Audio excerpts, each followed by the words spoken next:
हरे कृष्णा। अभी जो Chhaava movie release हुआ है जिसमें छत्रपति संभाजी महाराज के जीवन और ख़ास करके उनके जो अंतिम क्षण के बारे में जो वर्णन आया है वह हॉरिफाइंग, हार्ट व्रेंचिंग, हार्ट ब्रेकिंग है। और इससे हम क्या समझ सकते हैं, भगवद्गीता की दृष्टि से कैसे देख सकते हैं इसको, तो मैं 3 चीज़ों को बोलूँगा। HIS his acronym, history, intolerance और सैक्रिफाइस। जो हिस्ट्री है वह जानना बहुत ज़रूरी है। हिस्टोरिकल अवेयरनेस पहले होना चाहिए, बाद में हिस्टोरिकल एक्यूरेसी आ सकता है। अभी कुछ जगह पर ऐसा डिबेट हो रहा है कि इसमें ये सही नहीं बताया, वहाँ पे वो सही नहीं बताया है, और जो कई बार लेफ्ट विंग प्रोपेगेंडा होता है ऐसी छोटी छोटी चीज़ें लेके और फिर पूरे मूवी को डिस्क्रेडिट करने का प्रयास करता है। पर ये सत्य है कि वास्तव में संभाजी महाराज को बहुत टॉर्चर किया गया। ये भी सत्य है कि उनके साथ बिट्रेयल हुआ था, उनको दगा दिया गया था। ये भी सत्य है कि उसके पहले वो बहुत ही यशस्वी राजा थे, कभी हारे नहीं थे। तो पॉपुलर कल्चर में जब भी कोई हिस्ट्री डिपिक्ट होगा तो थोड़े से लाइसेंसेस हो गए, थोड़े से इनएक्यूरेसीज हो गए, पर जो हिस्टोरिकल अवेयरनेस में जो चीज़ें आती है मूवीज़ से के द्वारा वह महत्वपूर्ण है। अगर किसी को पता ही नहीं है तो फिर एक्यूरेटली पता होने की बात दूर ही रहती है। अभी जिन्होंने महाराष्ट्र के इतिहास को पढ़ा है, जिन्होंने भारत के इतिहास को केयरफुली पढ़ा है, शायद उनको संभाजी महाराज का जो महिमा था उसके बारे में पता होगा। पर नहीं तो वो तो एक फुटनोट भी नहीं है साधारणतः बहुत से लोगों के, जिन्होंने हिस्ट्री कर्सरीली पढ़ा हुआ है। तो जो अवेयरनेस आया है ये बहुत महत्वपूर्ण है।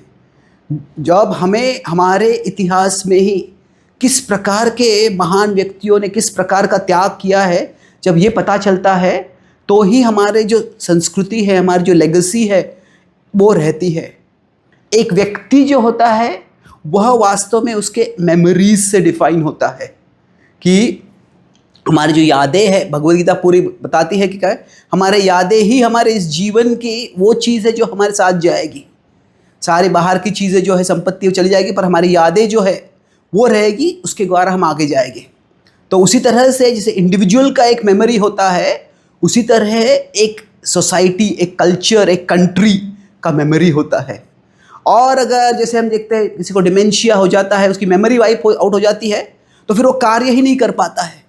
वैसे ही अगर कोई राष्ट्र है उसकी मेमोरी वाइप आउट हो जाती है या सिलेक्टिवली डिलीट की जाती है, तो फिर वो राष्ट्र का जो राष्ट्रत्व है, जो डिफाइनिंग नेशनल आइडेंटिटी है, वो चली जाती है। तो ये एक बहुत अच्छी बात है कि जो हिस्टोरिकल मेमोरी अभी रिकवर हो रही है, और इससे सनातन धर्म की महिमा और उसको संरक्षण करने के लिए क्या क्या किया गया है उसके बारे में हमें और जानकारी प्राप्त होती है। तो आफ्टर अवेयरनेस एक्यूरेसी आएगा बाद में। दूसरी चीज़ है इंटॉलरेंस। तो जो जिस प्रकार से अंत में जो भीषण टॉर्चर किया गया था वह बहुत ही घृणास्पद है, बहुत ही खून बौखलाने वाला है।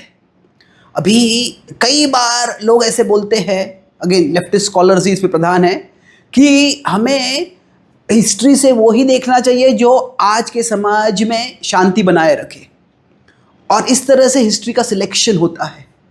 पर अभी भले ही ऐसे लोगों का इंटेंशन अच्छा हो, और ये सोचना पड़ता है इंटेंशन अच्छा है या नहीं भी, पर जो हिस्ट्री के रॉन्ग्स को हम सीखते जानते नहीं हैं तो वही हिस्ट्री के रॉन्ग्स वापस होते हैं।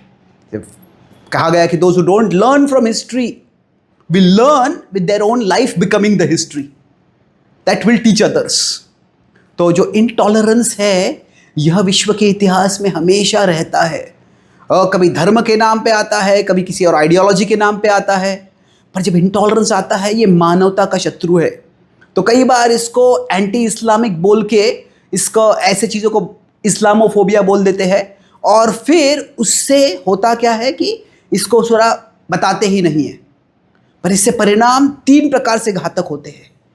पहले होते हैं कि जो इंटॉलरेंस आज कर रहे हैं, ऐसे नहीं है कि सारे मुस्लिम लोग कर रहे हैं, पर जो इस्लाम के नाम पे इंटॉलरेंस कर रहे हैं उनको एक कवर मिल जाता है कि वो बहुत से घृणास्पद कार्य करते रहते हैं और किसी को पता भी नहीं चलता है।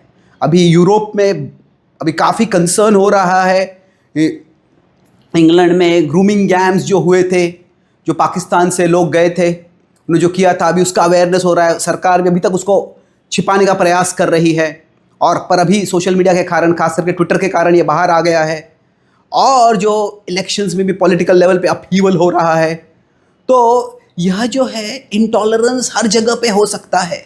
और ऐसे नहीं कि वो मेडिवल टाइम्स में हुआ था, आज नहीं हो रहा है, आज भी हुआ है। कुछ समय पहले इंग्लैंड में ही एक बच्चा आ गया, किसी एक बच्चे के एक जगह पे गए और वहाँ पे बेरहमी से लोगों को मार डाला। कभी कोई ट्रक लेके जाता है किसी सेलिब्रेशन में और वहाँ पे आक्रमण कर देता है।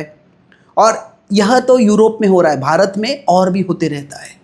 तो अगर इंटॉलरेंस के बारे में हमें बताया ही नहीं जाएगा तो सबसे पहले क्या होता है, जो इंटॉलरेंस करते रहते हैं उनको एक कवर मिलते रहता है, वो और करते रहेंगे और करते रहेंगे, और फिर ऐसा भीषण इंटॉलरेंस हो जाएगा कि फिर उसको तो समाज का नाश हो सकता है।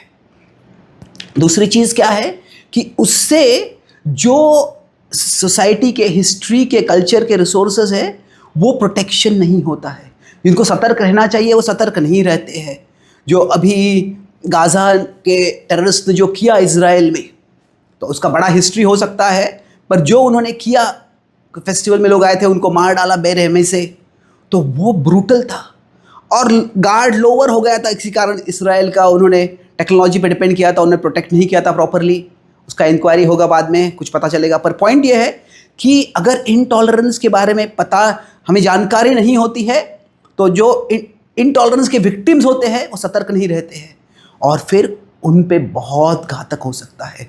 तो जैसे जर्मनी में अभी तक मेमोरियल रखे हुए हैं हॉलोकॉस्ट के, ताकि वो कभी ना हो, तो वैसे हमें भी भारत के इतिहास में जो हुआ है उसको याद रखना ज़रूरी है। और तीसरी चीज़ इससे है कि इनटॉलरेंस को हमें देखना चाहिए कि this is the enemy of not just one particular religion, it is the enemy of humanity. तो जो मुस्लिम लोग हैं उनको भी जो इंटॉलरेंस के हिस्ट्रीज जो है, they should be aware of it. अभी कई बार ये मूवी देख के जो मुस्लिम युवक है, जो मॉडरेट है, उनको भी पता नहीं कि उनके इतिहास में ऐसे हुआ है। तो वो भी जो हार्ड लाइन है उसको अपोज करने के लिए उनको पता होना चाहिए जो हार्ड लाइन है कहाँ तक जाता है और कहाँ तक जा चुका है। तो इसीलिए इनटॉलरेंस के बारे में इंटेंशनल इग्नोरेंस रखना, ये क्या है, इनटॉलरेंस को मल्टीप्लाई करेगा। तो वो इंटॉलरेंस के खिलाफ करने वाले लोगों को इम्पोर्टेंस बना देगा। तो ignorance of intolerance will lead to importance, शक्तिहीन बना देगा लोगों। तो ये बिल्कुल नहीं होना चाहिए। और तीसरा है सैक्रिफाइस। तो जो संभाजी महाराज ने जो किया वो उनका अल्टीमेट सैक्रिफाइस कह सकते हैं, सैक्रिफाइस ऑफ लाइफ था, और उससे हमें बहुत प्रेरणा मिलती है। पर उससे हमें दूसरों के प्रति नफरत करना ये नहीं सीखना है। एक है सैक्रिफाइस ऑफ लाइफ और दूसरा है लाइफ ऑफ सैक्रिफाइस। एक है जीवन का त्याग, दूसरा है त्याग का जीवन। तो सैक्रिफाइस ऑफ लाइफ करने का मौका इतिहास कुछ ही लोगों को देते हैं जो मार्टर्स बनते हैं, वो महान होते हैं जो ऐसे करते हैं, जो शहीद होते हैं। पर लाइफ ऑफ सैक्रिफाइस का मौका हम सब के पास है। हमारी परिस्थिति में हर एक व्यक्ति विचार कर सकता है कि मैं अभी क्या कर सकता हूँ धर्म के संरक्षण के लिए, धर्म के प्रचार के लिए। जो मुझे संस्कृति में मिला है, जो विद्या में मिला है, जो भारत की एक ये वारिस है, वो मैं उसको कैसे खुद समझ सकता हूँ, दूसरों को समझा सकता हूँ, कैसे मैं इसको प्रोटेक्ट कर सकता हूँ, कैसे इसको प्रोपेगेट कर सकता हूँ। वो हमें जो लाइफ ऑफ सैक्रिफाइस है, शायद हम भगवत गीता पढ़ेंगे, भगवत गीता पढ़ के हम समझेंगे, तो उससे जो बुद्धि लगती है वह भी एक सैक्रिफाइस है, वह भी एक यज्ञ है। और उससे हम ज्ञान के साथ हम और दूसरों के साथ और अच्छी तरह से व्यवहार कर सकते हैं। जो हमें जो सैक्रिफाइस है वो क्या है, विजडम और कंपैशन। गीता में ये दो चीज़ें अनेक चीज़ों में महत्वपूर्ण बताई गई है कि कैसे हम और बुद्धिमान हो और कैसे हम और कंपैशनेट बने। कंपैशन का ये मतलब नहीं है कि जो दुख में है उनको ही मदद करना है, जो दुख में जा सकते हैं उनको रोकना है। अर्जुन ने जब युद्ध किया, it was a war of compassion, क्योंकि दूसरे पक्ष में जो लोग थे वो बड़े बेरहमी से सारे विश्व का विनाश करने पे तुले हुए थे। तो उनको रोकना ये वॉर ऑफ कंपैशन था। तो विजडम और कंपैशन ये हम सीख सकते हैं। तो भगवद गीता में बताए थे अर्जुन तस्मात् त्वमुत्तिष्ठ यशो लभस्व, अर्जुन तुम उठो तुम्हें यश मिलेगा। तो यह जो आवाहन कृष्ण ने अर्जुन को किया था, वही आवाहन को, वही जो चैलेंज था, जो इनविटेशन था, वही शिवाजी महाराज ने स्वीकार किया था, वही उनके पुत्र संभाजी महाराज ने स्वीकार किया था। और वह स्वीकार करने का मौका आज हम सबको है। न केवल मौका है पर उसकी याद हमें मिल रही है, उसकी प्रेरणा मिल रही है। तो इसको हम स्वीकार करके हम सब जो है ये छावा मूवी के भाव से प्रेरित होकर जो उन्होंने संभाजी महाराज धर्म के संरक्षण के लिए किया है, उसी धर्म को हम न केवल संरक्षित रख सकते हैं हमारे हृदय में, हमारे समाज में, पर उसका जो कल्याणमय ज्ञान और करुणा है वह सारे विश्व में प्रचार कर सकते हैं। हरे कृष्णा।